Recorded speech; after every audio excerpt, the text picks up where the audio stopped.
अकबर बीरबल की कहानी। कौन है असली माँ। एक बार शहंशाह अकबर के दरबार में बहुत ही अजीब मुकदमा आया, जिसने सभी को सोचने पर मजबूर कर दिया। हुआ यूँ कि बादशाह अकबर के दरबार में दो महिलाएं रोती हुई पहुँची। उनके साथ में लगभग 2 या 3 साल का सुंदर बच्चा भी था।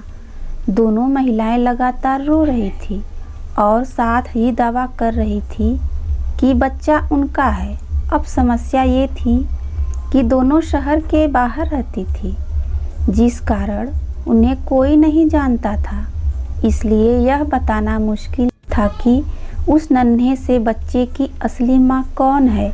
अब अकबर बादशाह के सामने मुसीबत आ गई कि न्याय कैसे करें और बच्चा किसको दें। इस बारे में उन्होंने एक एक करके सभी दरबारियों की राय ली, लेकिन कोई भी इस गुत्थी को नहीं सुलझा सका। और तभी बीरबल दरबार में पहुंच गए। बीरबल को देखकर बादशाह अकबर की आंखों में मानो चमक आ गई हो। बीरबल के आते ही अकबर ने इस समस्या के बारे में उन्हें बताया। अकबर ने बीरबल से कहा कि अब तुम ही इस समस्या का समाधान करो। बीरबल कुछ सोचते रहे और फिर जल्लाद को बुलाने के लिए कहा। जल्लाद के आते ही बीरबल ने बच्चे को एक जगह बैठा दिया और कहा, एक काम करते हैं, इस बच्चे के 2 टुकड़े कर देते हैं। एक एक टुकड़ा दोनों माँओं को दे देंगे। अगर इन दोनों महिलाओं में से किसी एक को यह बात मंजूर नहीं है तो जल्लाद उस महिला के 2 टुकड़े कर देंगे। यह देखकर सभी दरबारी मानने लगे कि जो महिला डर की वजह से रो रही है वही दोषी है। लेकिन तभी बीरबल ने कहा कि जो महिला बच्चे के टुकड़े करने के लिए तैयार है उसे कैद कर लो, वही मुजरिम है।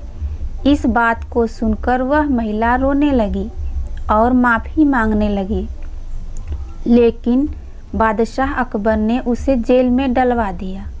बाद में अकबर ने बीरबल से पूछा कि तुमको कैसे पता चला कि असली माँ कौन है।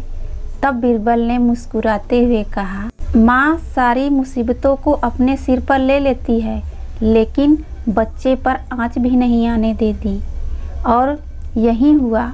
इससे पता चल गया कि असली माँ वह है जो खुद के टुकड़े करवाने के लिए तैयार है, लेकिन बच्चे के नहीं।